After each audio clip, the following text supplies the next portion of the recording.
WhiskyJason here, whiskey from the viewpoint of an American over here in Germany, often tasting rare and exotic whiskeys. Today I have the Fercullen first release. I'm very pleased to have this here. Whiskybase 231451 in Ireland, 55 euros. In Republic of Ireland, over here in Germany, 49.90. That has to do with the differences of excise tax and VAT. 6,000 bottles available, 46%, non-chilled filtered, natural color, and the very, very first bottling from the Powerscourt Distillery. The brand name is Fercullen, the men from the mountains. That was actually 100% produced in the distillery Powerscourt themselves. Now there was the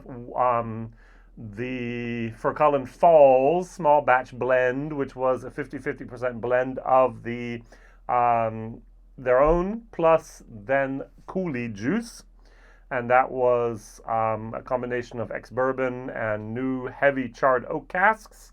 This, on the other hand, is 100% theirs, and I'm so happy. I'm so happy to be able to taste this. Now I really enjoy the Powerscourt Distillery. I've only been there once in my life, last year, but 3 years ago, might have been 4, I actually bought a cask there. I'm one of the founding fathers. I know they use a different term there.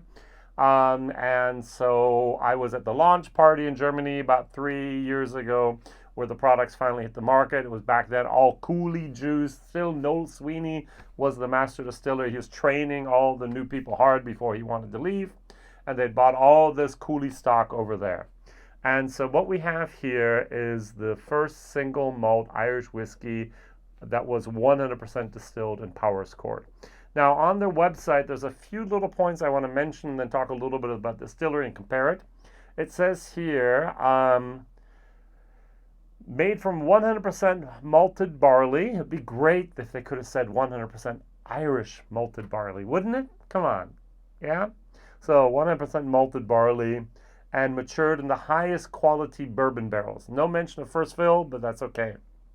46% non-chilled filtered, and then they say this one little sentence, and I'm going to tell you why it's so important. They said the first single malt whiskey distilled and released from County Wicklow in over 100 years. Do you know the other distillery that's also in County Wicklow? It's called Glendalough. You know that little St. Kevin here? They have not, and I'm going to repeat this, have not distilled and released any of their own whiskey yet.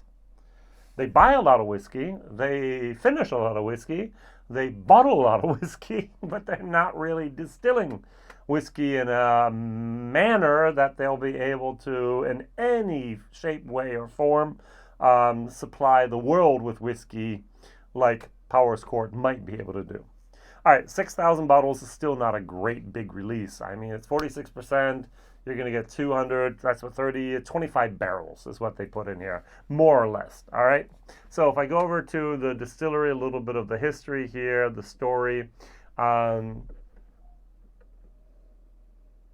the Powerscourt Estate. When I drove there, it said the third most prettiest or the third most beautiful park of the world. I was like, third?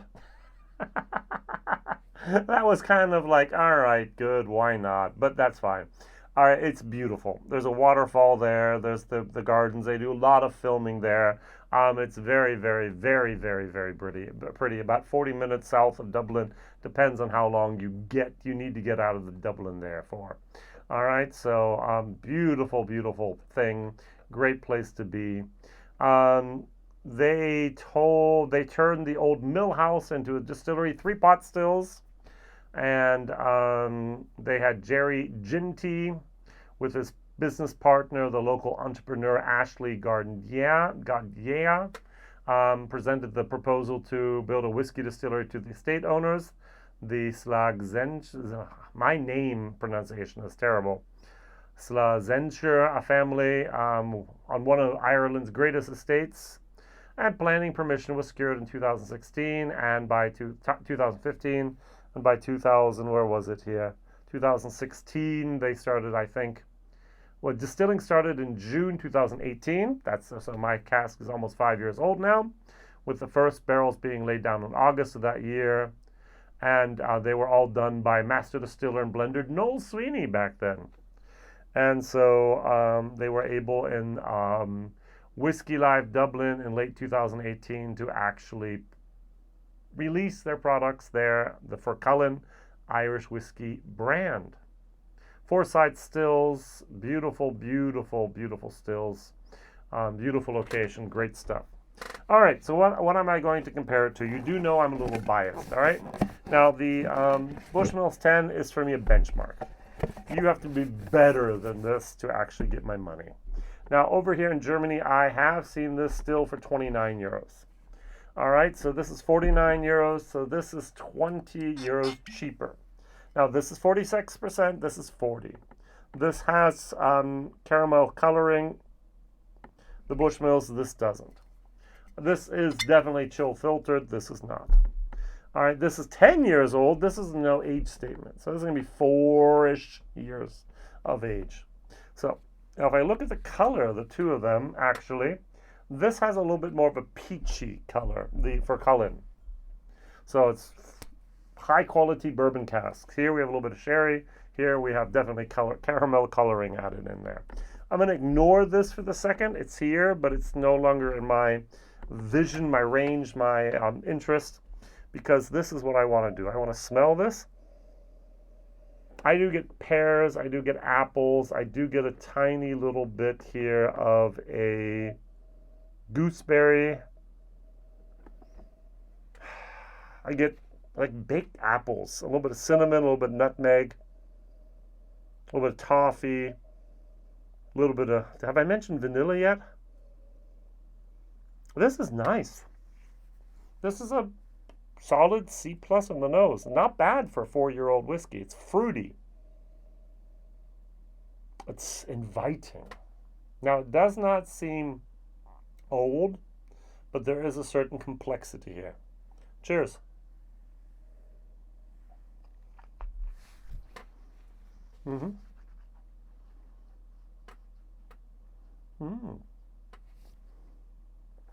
I am so happy that Fercullen has joined the ranks of the distilleries in Ireland that produce their own whiskey and sell their own whiskey. Now, will there still be other Fercullen expressions that are older that they're going to get rid of the stock with? Of course. At the moment, they said they want to have a yearly Fercullen, 18 or 21-year-old, and they're going to do that until that stock is depleted. They're going to set stock back that's going to be aged 12, 15, 18 years themselves. But first of all, they need to get that out there. And that's the thing that I love about this distillery is I had the opportunity, just like other people with Arran, with other people with Kilkerran, with other people with other distilleries, they've actually been able to, on their whiskey journey, grow with the brand, grow with the distillery, experience and grow with the products being released. Now, there are so many new distilleries at the moment that we can do that with so many things. But for 25 years ago, what was the only new distillery had out there was an Arran. Everything else had been out there for much longer time. And then after Arran, we had Kilkerran, and we had a few other things, and we had basically Ben Romach that was good.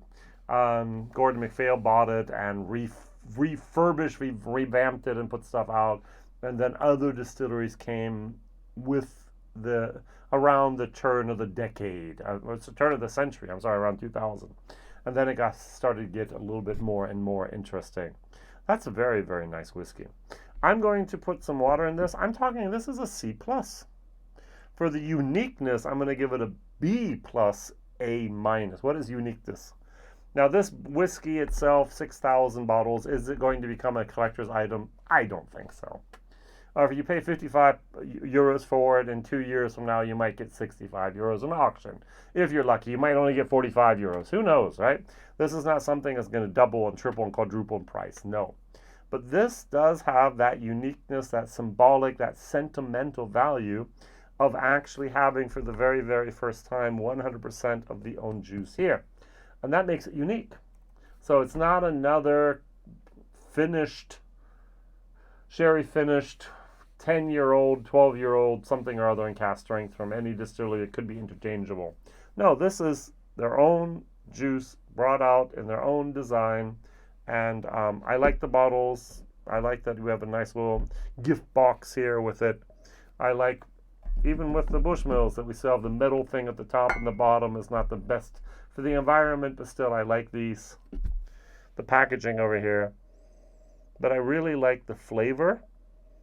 And I like the direction this whiskey is going, and they're doing it right. They're making the right decisions, the right cuts. They're using the right cask. They're waiting the right amount of time. Yes, could it be older? Of course, but they don't.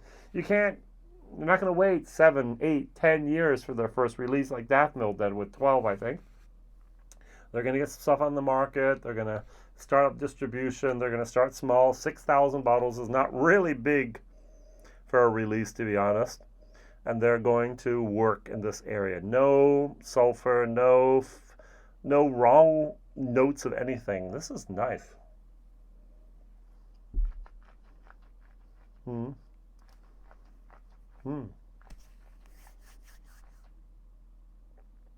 There might be even a tiny little bit of marzipan in there. A little bit of an almond. It's a balance of the sweetness of the fruit with the woodiness of the oak. Nothing is too out of balance. Very, very nice. C+ for taste, B+, C- for uniqueness, value for money. I'm still, even though I like the price point of 55 and in England, in UK, and 49 here in Germany, I'm still going to give this a C to C- for value for money. Why? Well, because of this I can get under 30 euros. This is a 10-year-old product. So, it's still, I'm so happy they didn't go and say, oh, we have a first release of our own whiskey. We're going to put it in a special bottle and charge 185 euros for it. Lake Estate, sorry. And then the second edition will charge 90. No, they went directly to 55 euros, which I think is great. And there will be other releases, and this is something that's very, very special. A little bit like Lindor's Abbey did, and I like that. Don't feed the trolls, don't feed the collectors that want to have the inaugural release and flippers and so on. So that's very, very nice. So that's why the value for money. Of course, this tastes like a 35 to 40 euro whiskey. New distillery, first release, everything else, okay, 50 euros. That's why it's not a C+, it's a C to C-. Good. My first question of the day is, what distillery are you enjoying growing with in your whiskey experience? Fercullen for me at this moment. There are many, many others I like as well. In Germany, St. Kilian and a few others. And, or if that's too difficult for you, what whiskey would you buy under 55 euros from Ireland? Would it be the Bushmills? Would it be the first release? Would it be something totally different? What can you get for in Germany under 50 euros, in Ireland under 55 euros, in America under $50? What would you buy instead? Thank you very much for watching, liking, subscribing, and telling others about this crazy guy over in Germany tasting a lot of rare and exotic whiskeys, and even from Ireland. Whiskey Jason here. Bye-bye.